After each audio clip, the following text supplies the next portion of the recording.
ඔව් සරත් විසිරුමට.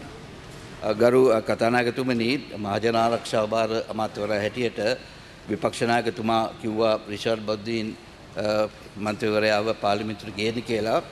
ඒ සම්බන්ධයෙන් මම ඔබතුමාගෙන් ඊටම කාරණක ඉල්ලා සිටිනවා ඒ වගේ ත්‍රස්තවාදය වැළැක්වීමේ පනත යටතේ රැඳින් නියෝගය යටතේ සිටින කිසිම මන්ත්‍රීවරයෙක් පාර්ලිමේන්තුවට කැඳවන්න එපා කියලා ඒ විමර්ශන කටයුතු ඉවරනකම්. මොකද විමර්ශන කටයුතු කියන්නේ ජාතික ආරක්ෂාව පිළිබඳ විමර්ශන කටයුතු. එතකොට ඒ සම්බන්ධයෙන් තොරතුරු පාර්ලිමේන්තු වරප්‍රසාදය යටතේ පාර්ලිමේන්තුව ඇවිල්ලා ඒක එළිදරව් කළොත් එතෙන්දී ඉදිරියේදී අත්අඩංගුවට ගන්න ඉන්න අයට සමහරට රටින් පැන යන්න පුළුවන්. එහෙම නැත්නම් ඔවුන් ඒ ප්‍රශ්න වලට සූදානම් වෙන්න පුළුවන්. ඒ නිසා ජාතික ආරක්ෂාව සඳහන් යන ඊටාම වැදගත් මාතෘකාව නිසා ත්‍රස්තවාදී වැළැක්වීමේ පනත යටතේ රැඳීම් නියෝගය මත තිබෙන සිටින කිසිම පාර්ලිමේන්තු මන්ත්‍රීවරයෙක්ට ඒ විමර්ශන කටයුතු අවසන් වන තෙක් පාර්ලිමේන්තුවට ගේන්න අවසර නොදෙන ලෙස මම ඔබතුමාගෙන් කාර්යක ඉල්ලා සිටිනවා.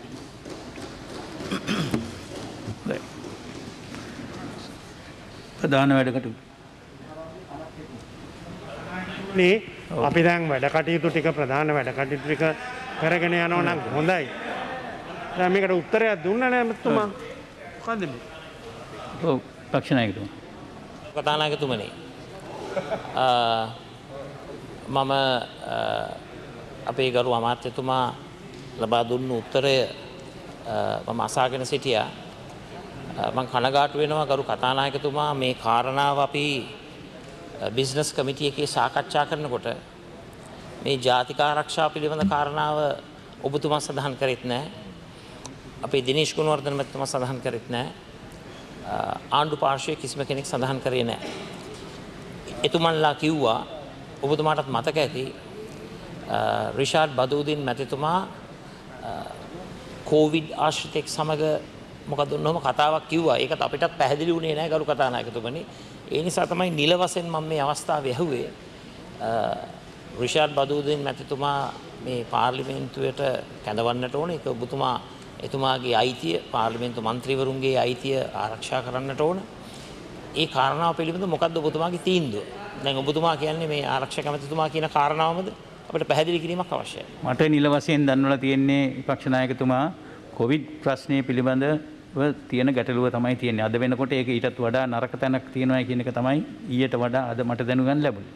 කොහොම හරි මේ ගැටලු දෙකක් තියෙනවා මෙතන. ඒ ගැටලු දෙක ගැන අපි මීට වඩා දීර්ඝ සාකච්ඡාවක් කළා අපි තීන්දුවක් ගන්නවා. Oh.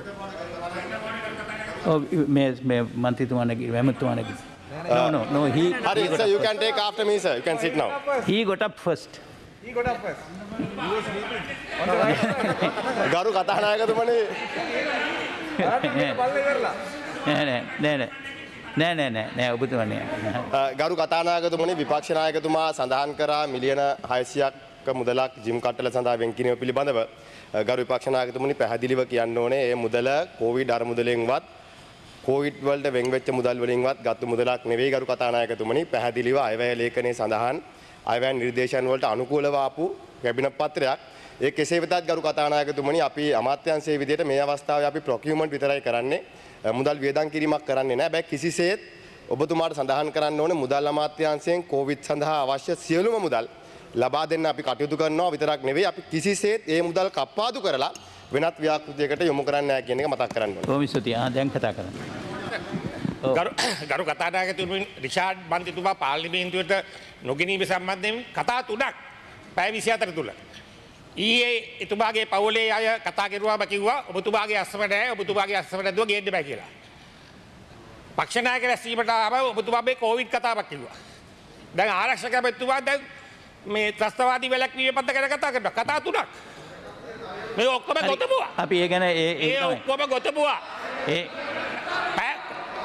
හරි.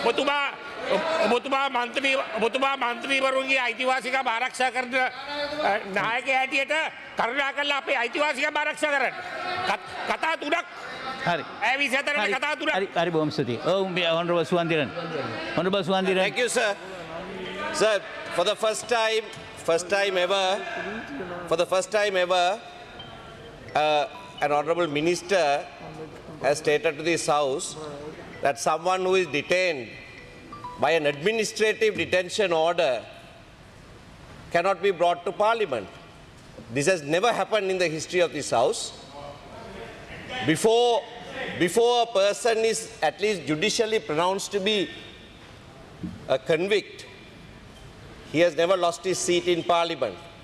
If what the Honourable Minister says is the rule, then for 3 months somebody can be administratively detained on suspicion and lose his parliamentary seat.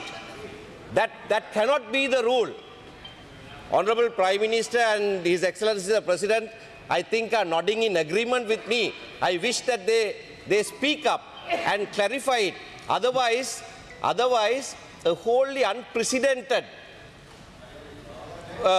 thing will happen where any political opponent can be arrested and administratively detained even without being found guilty judicially. Right. And lose his parliamentary seat. Yes. He got up first. Yeah. සුවන්දින ගරු මන්ත්‍රීතුමා කියනවා වගේ පවතින නීතිය තුළ ගරු ඇමතුමා කියන කාර්යය නැහැ. දැන් එහෙම ත්‍ස්තිවාදී පනතෙන් ඒ වගේ ප්‍රකාශ කරපු අත්අඩංගුවට ගන්න බොහෝ දෙනා එළියේ ඉන්නවා. හැබැයි ඒව ගන්නෙ නැහැ. හැබැයි ත්‍ස්තිවාදී පනත එක පැත්තකින් පාර්ලිමේන්තු සම්ප්‍රදාය කඩලා දාලා විපක්ෂයේ මර්ධනය හරින් ප්‍රාන්ත මන්ත්‍රීතුමා ගන්න යන ත්‍ස්තිවාදී පනතේ. එතුමා කියනවා මාස 3ක් ආවේ නැත්තම් මන්ත්‍රීතුරේ ආවෝසි වෙනවා. ගරු කතානායකතුමා මේ අවභාවිතා කරන්නනේ පාර්ලිමේන්තුවේ වරප්‍රසාද. පාර්ලිමේන්තු නීතිය නිසා ගරු කතානායකතුමත් මේන් අපහසුතාවකට පත්‍ර නිසා එහෙම කරන්න දෙන්න එපා. අපිට මේ ත්‍ස්තිවාදීන් පිළිබඳව ප්‍රශ්නයක් නැහැ. ත්‍ස්තිවාදී ප්‍රකාශ කරපු බොහෝ දෙනා ඉන්නවා.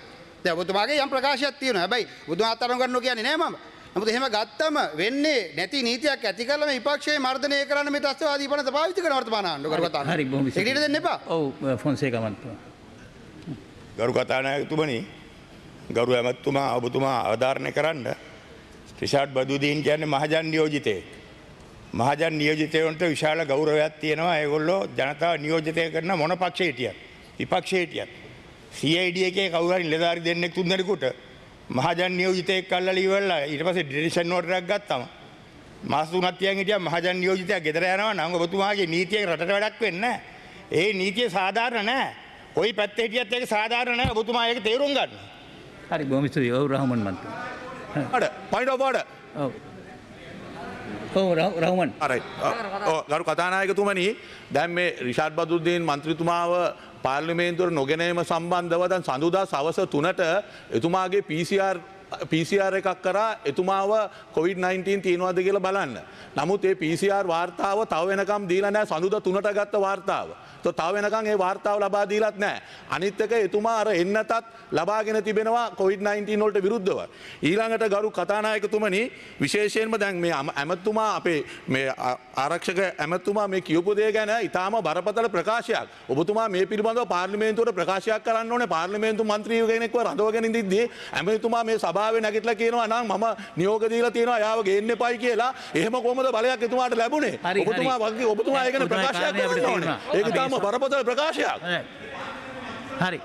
බොහොම ස්තුතියි. හරි. ඔව් ඇමතුමා ප්‍රකාශය කරන්න. ගරු කතානායකතුමනි, මම ඔබතුමාගෙන් ඉල්ලීමක් කළා ත්‍රස්තවාදී වැළැක්වීමේ පනත යටතේ රැඳුම් නියෝග මත සිතන් සිටින කිසිම මන්ත්‍රීවරයෙකුට ඒ විමර්ශන කටයුතු අවසන් වන තෙක් පාර්ලිමේන්තුවට ගේන්න එපා. ඒක මම ඉල්ලීමක් කළේ.